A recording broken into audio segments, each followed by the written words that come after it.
playStephen A. Bell's goal with holdout was not accomplished. 143. Stephen A.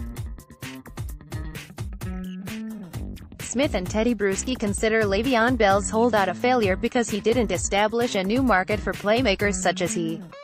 1:43, 1 a.m. ETPITTSBURGH, just a tick after 10 p.m., Le'Veon Bell stepped out of the New York Jets facility with his first chance to exhale. He toured the facility, talked with New York media via conference call, took dozens of pictures, and yet he still hadn't taken off his flat-billed Jets hat. The first day in an NFL office in 14 months had to be savored. "I'm truly happy," said Bell in a lengthy interview with ESPN via telephone Thursday after addressing New York media on a conference call. "Don't get me wrong, everything didn't happen smoothly. Everyone involved in his Rocky franchise tag negotiations felt those potholes on a career path that eventually led Bell up the New Jersey Turnpike."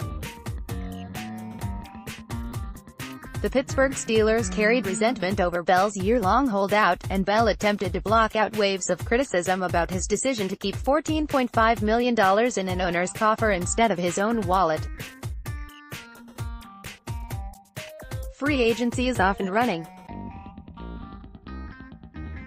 Here's what to know. Live tracker. Every notable deal. Barnwell's grades. Tracking big moves. Experts debate biggest moves. More. Ranking the top 100 NFL free agents. More coverage. Back to NFL. Bell chose injury protection and the promise of future guaranteed money over all else.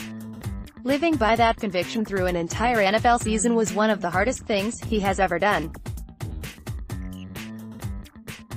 In highlighting his time away, Bell reaffirmed his original plans to report to the Steelers in Week 7, which ESPN reported October 1. Bell said Thursday he absolutely intended to show up on the team's bye week in Week 7 to sign his tender and get to work.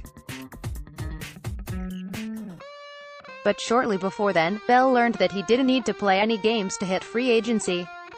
Before then, he thought he needed to play 6 games for an accrued season, but turns out he was free as long as the Steelers didn't tag him again. The Steelers ultimately decided the $14.5 million transition tag for 2019 was too steep. Bell learned about this on social media shortly before the bye, then consulted his agent, Tedy Bruschi. That changed his plan to report, and he couldn't tell anybody because that would reveal too much about his future plans.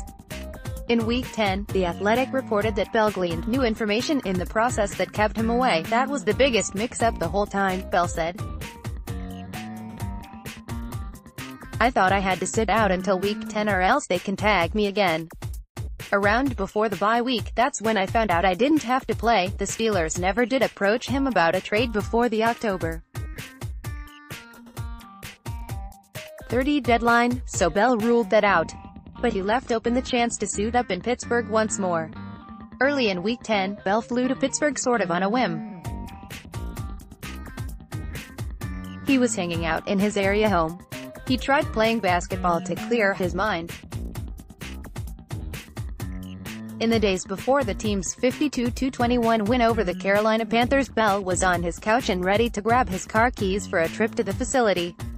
Le'Veon Bell says if he would have played the final 6 games of the 2018 season and gotten hurt, I would have felt sick. Zach Bollinger, Icon Sports Wire, "I was so close to doing it," he said.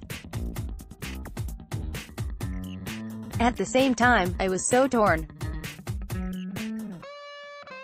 Do I go through that? Will they embrace me or will they not? I eventually decided I sat out 10 games, I can sit 6 more.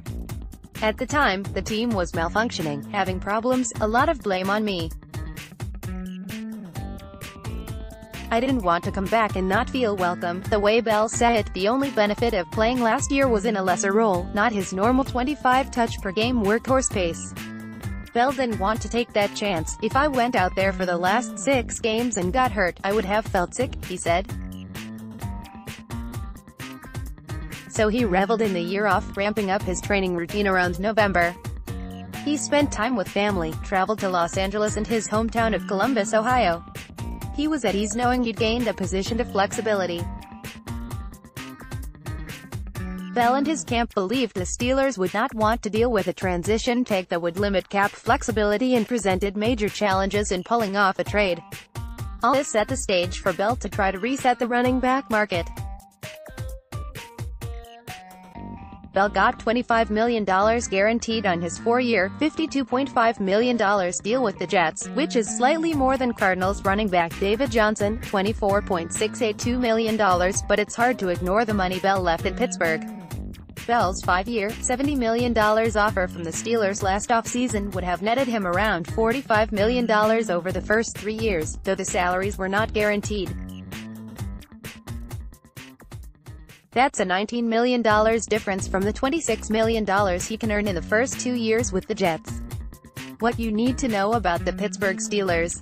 Steelers free agent signings. Team needs. WRILB CBK tracker. Latest moves around NFL. Full top 100 free agent ranking.